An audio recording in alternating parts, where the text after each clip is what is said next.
Semakin hari mendekati tanggal 20 Oktober, makin ramai serangan gencar ditujukan kepada Jokowi dan keluarganya.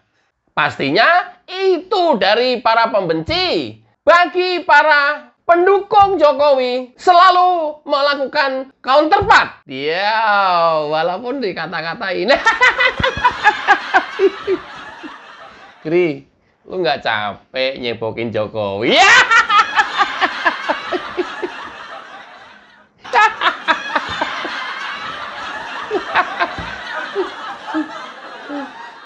Simak video sebelumnya ya, sebelum video ini ada saya kasih pin paling atas komentarnya. Gri, lu nggak capek lu nyebokin Jokowi?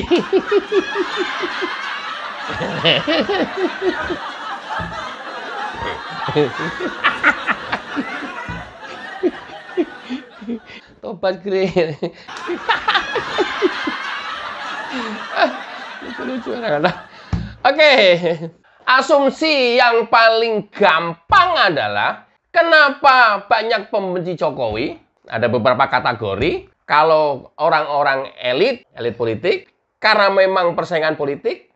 Kalau memang dia tokoh, biasanya tendensius. Kalau memang dia dari kalangan sivitas akademika, profesor, doktor, ilmuwan, dan lain-lain, bisa jadi diduga ada pesanan atau pesanan orang-orang tertentu diduga.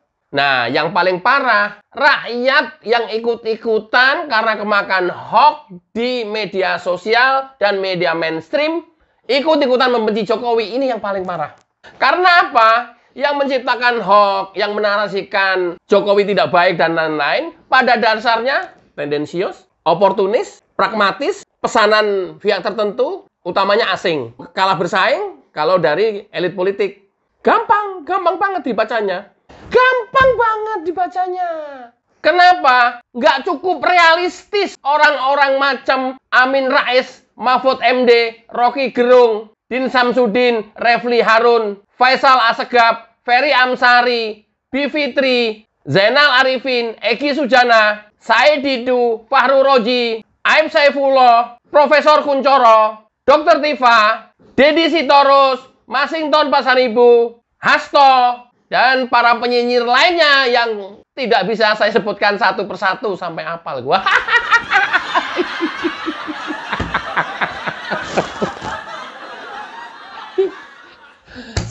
sering absen nih jadi apa? Jadi tadi yang saya sebutkan itu ada berbagai macam dari kalangan. Ya, ada yang politisi, ada yang kalangan akademisi. Tapi yang paling pasti gampang dibaca, kayak Amin Rais, Refli Harun, Said Didu, Fahru Roji. Nah, ini kan udah pasti oportunis. Gampang banget dibacanya. Udah pragmatis. Kenapa? Pada saat bersama Jokowi, dikasih kedudukan dan jabatan, ya baik-baik saja. Pada saat sudah tidak dikasih jabatan, nyerang terus. Loh kan oportunis. Emang Agrifana nih kayak gitu. Itu kan oportunis, ya? Gayeng ini. Oke, masyarakat ini harus tahu ya, karena dasar mereka membenci Jokowi itu yang tadi saya sampaikan di depan. Artinya apa? Jangan diikuti. Tidak ada alasan untuk membenci Jokowi. Kenapa? 7 kali berganti presiden dan pemimpin tertinggi di negeri ini, hanya Jokowi yang mampu menyelamatkan Indonesia dari keterpurukan dan mengantarkan Indonesia menjadi negara maju. Mau bukti? Simak video sampai tuntas, jangan di-skip. Ini penting banget. Penting banget. Terkesan kayak orang dengerin pidato, tapi ini penting banget ya. Supaya kita nggak gampang tersesatkan oleh manusia-manusia yang tadi saya sebutkan. Oke ya.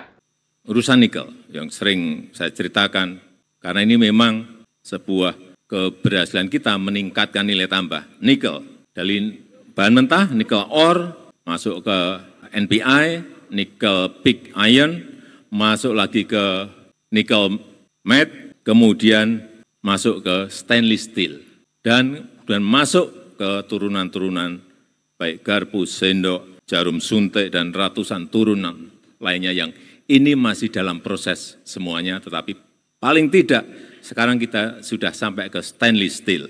Kemudian yang nikel ore ada lagi nikel ore ke smelter, ke HPAL, ke prekursor, ke cathode, kemudian masuk lagi ke baterai sel. Sudah kejadian dan kita sudah punya industrinya. Untuk nanti kalau kapasitas baterai selnya mencukupi, sekarang ini baru kira-kira 180 ribu mobil yang bisa diproduksi dengan baterai sel produksi kita sendiri. Kalau nanti bisa meningkat menjadi juta, itu kita baru memiliki daya saing yang kuat dengan negara-negara lain. Kemudian tembaga, nikelnya sudah masuk ke tembaga. Setelah nikel kita stop tahun 2020, tembaga 2 tahun yang lalu juga kita stop, minggu depan akan ada 2 smelter besar yang investasinya kurang lebih 50-60 triliun sudah beroperasi, yaitu di Aman, di Sumbawa, kemudian Freeport di Gresik. Hati-hati kalau kita bicara Freeport, sekarang bukan miliknya Amerika. Karena orang masih Freeport. Itu sudah milik Indonesia, itu sudah dimiliki oleh MinID. 51%, dulu kita hanya punya 9%. Dan sekarang sudah kita miliki 51% dan sebentar lagi akan menjadi 61%. Pokoknya kita terus ambil. Dari tembaga, yang saya lihat di lapangan tembaga menjadi barang-barang yang sudah jadi, copper foil, kabel, rangka mobil, dan yang ketiga boksit, hilirisasi di boksit. Sudah jadi yang satu di Bintan, kemudian minggu depan saya juga akan resmikan di Mempawah, di Kalimantan Barat. Jadi lagi satu, berarti ada 2. Dari sini nanti akan jadi yang di Mempawah ini miliknya BUMN. Akan jadi aluminium, velg mobil, bodi pesawat, semuanya. Bapak Ibu sekalian yang saya hormati, pada posisi normal, pada posisi dunia normal, kita tidak mungkin melakukan ini. Pasti akan dicegat oleh negara-negara maju. Pasti itu. Bahkan waktu akan mengambil Freeport saja, banyak yang membisiki kepada saya, Pak, hati-hati, Papua bisa lepas. Pak, hati-hati, Bapak bisa digulingkan. Pak, hati-hati. Jadi hilirisasi ini bukan barang yang gampang. Karena Freeport sendiri sudah 55 tahun beroperasi, nggak pernah mau membangun yang namanya smelter. Karena yang di sana itu bukan hanya tembaga, ada barang yang lain yang harganya lebih tinggi, yaitu emas. Nah, nanti kita punya smelter sendiri di Gresik, tahu kita berapa ton emas setiap tahun yang hilang dari tanah air Indonesia selama 50-an tahun. Perkiraan saya per tahun mungkin 40-50 ton. Baru perkiraan, nebak-nebak. Tapi nanti kalau sudah berproduksi baru kita tahu betul, oh ternyata ada emasnya sekian ton per tahun. Jadi kalau tadi bisikan ke saya ya tadi, ya karena barang yang tadi saya sampaikan. Tetapi Bapak Ibu sekalian yang saya hormati, tolong ini betul-betul ISE bisa mendesain rencana dan strateginya. Yang saya ingin adalah hilirisasi yang padat karya, yaitu rumput laut, seaweed yang belum disentuh secara manajemen yang baik. Karena dari sinilah nanti bisa turunannya baik ke pupuk organik, baik ke agar, baik untuk kosmetik, baik untuk tepung, dan juga untuk minyak pesawat terbang sekarang ini bisa dari rumput laut. Kita tahu Indonesia memiliki pesisir yang paling panjang nomor 2 di dunia, 81.000 kilometer. Ini sebuah potensi besar, tapi memang harus didesain, harus direncanakan, harus dibuat strategi yang benar sehingga nanti hasilnya bisa ketemu. Pangan yang lainnya, menurut saya yang juga harus dihilirisasikan adalah kopi. Kopi ini saya cek, kita punya berapa hektar sih kopi? 1,2 juta hektar. Saya cek di lapangan, berapa sih produksi per hektar kita? Hanya kurang lebih 2 ton per hektar. Atau 2 lebih sedikit, 2,3, 2,5 per hektar. Padahal Vietnam 1 hektar bisa memproduksi 8 sampai menghasilkan 8 sampai 9 ton per hektar. Jauh sekali, masa kita kalah dengan Vietnam? Pada duluan kita, permintaan semakin naik, harga semakin naik setiap tahun, tapi tidak pernah kita urus. R&D kita, riset kita lemah di sini. Dan juga kakao. Kakao kita memiliki 1,4 juta hektar. Industrinya ada, tapi bahan mentahnya kakaonya kurang, sehingga kita justru impor. Salah besar lagi. Dan yang lain-lainnya, masih banyak lada, nilam, yang ini turunannya akan memberikan nilai tambah yang sangat besar. Saya hanya ingin memberikan sebuah ilustrasi kembali ke nikel tadi. Nikel di tahun 2015 ekspor kita 3 billion US dollar dalam 1 tahun. Artinya 45 triliun rupiah. 45 triliun rupiah. Kemudian setelah kita stop, 2021 muncul angka dari 45 triliun muncul 340 triliun rupiah. 2022 muncul 520 triliun rupiah. Dan 2023 muncul angka 520 triliun rupiah. Lompatannya coba. Ada yang menyampaikan pada saya, Pak, itu yang menguntungkan perusahaan, Pak. Rakyat dapat apa? Jangan keliru. Kita pungut pajak dari sana, pajak perusahaan, pajak karyawan, biaya ekspor, pajak ekspor, biaya keluar. Belum PNBP-nya, penerimaan negara bukan pajak. Sangat besar sekali.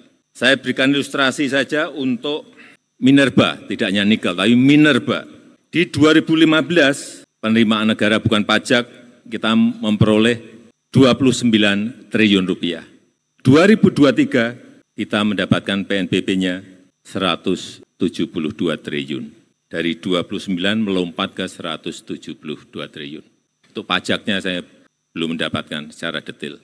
Tapi saya yakin juga akan melompat berkali-kali. Paham ya? Kira-kira cukup beralasan nggak mereka membenci Jokowi dan mengkategorikan bahwa Jokowi pemimpin gagal? Masuk akal nggak? Masuk di otak nggak kira-kira? Ada nggak pemimpin sebelumnya, 6 presiden sebelumnya, melakukan ini? Padahal ini kekayaan alam, kekayaan Indonesia yang harus diselamatkan dari penguasaan asing dan untuk kemakmuran rakyat Indonesia. Ada nggak? Loh, kalau model yang sederhana kayak begini saja, sekelas doktor, profesor nggak bisa berpikir, apalagi masyarakat Indonesia yang awam. Pasti udah kemakan hoax. Itu simpel banget. Alasannya apa mereka membenci Jokowi dan mengatakan Jokowi gagal 10 tahun memimpin Indonesia? Apa alasannya? Tahu kan alasannya? Ya karena mereka nggak dapat jabatan. Ya karena mereka dipecat Jokowi. Ya karena mereka kehilangan kesempatan. Ya karena mereka pesanan asing. Gampang banget. Gampang banget. Loh, ini nggak perlu berpikir yang model kayak begini. Nggak usah dalam-dalam. Nggak perlu kecerdasan mental.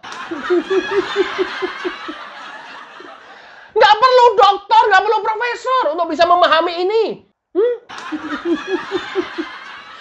Justru yang kelas profesor doktor, ya, kalau mengatakan Jokowi gagal memimpin 10 tahun Indonesia, ya berarti patut dicurigai. Mereka pesanan asing.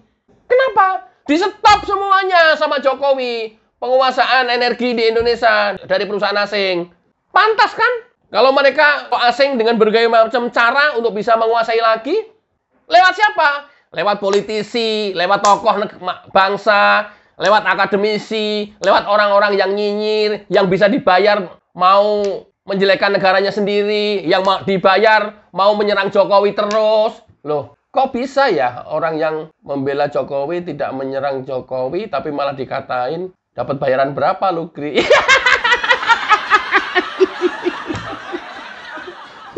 Kan aku pernah menyampaikan di video sebelumnya bahwa untuk menjadi pejabat di negeri ini itu gampang. Nggak perlu orang pinter, nggak orang perlu ahli. Cukup kalian nyerang habis-habisan terus pemerintah, niscaya engkau akan menjadi pejabat.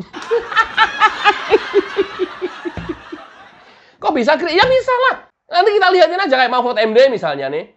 Aduh, daripada pusing-pusing ngeribetin negara terus, sudahlah kita jadiin duta besar. Kita lihat aja nanti. Nah, kalau nggak dapat porsi itu, nggak dapat posisi itu, seumur hidup sampai mati juga akan nyinyir. Kita lihat aja nanti. Ini kelihatan nih di awal-awal nih ya. Mahfud MD nyerang terus. Coba kita lihat nanti. Setelah itu dikasih jabatan, diem. Itu loh saya sebut oportunis. Kita lihat nih ya, Amin Rais nyerang Jokowi terus, nggak habis-habis. Kemudian mengangkat-ngangkat Prabowo terus, ya, dengan harapan nanti diangkat atau diajak Partai Umat. Mendukung Kim. Salah satu mungkin siapa dapat jabatan apa, nanti menjadi diem, gampang membaca kayak gini-ginian tuh.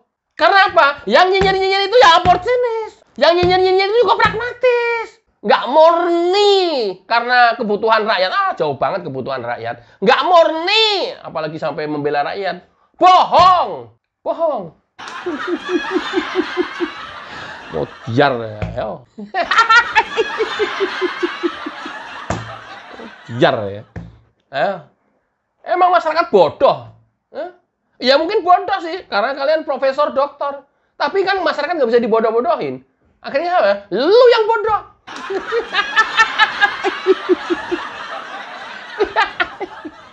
Akhirnya kan begitu. Oke ya teman-teman, mudah-mudahan ini bermanfaat dan kita jangan mau dibodoh-bodohin oleh doktor dan profesor serta sivitas akademika yang mereka mendeklar di lini masyarakat intelektual. Mudah-mudahan bermanfaat. Wassalamualaikum warahmatullahi wabarakatuh. Ciao.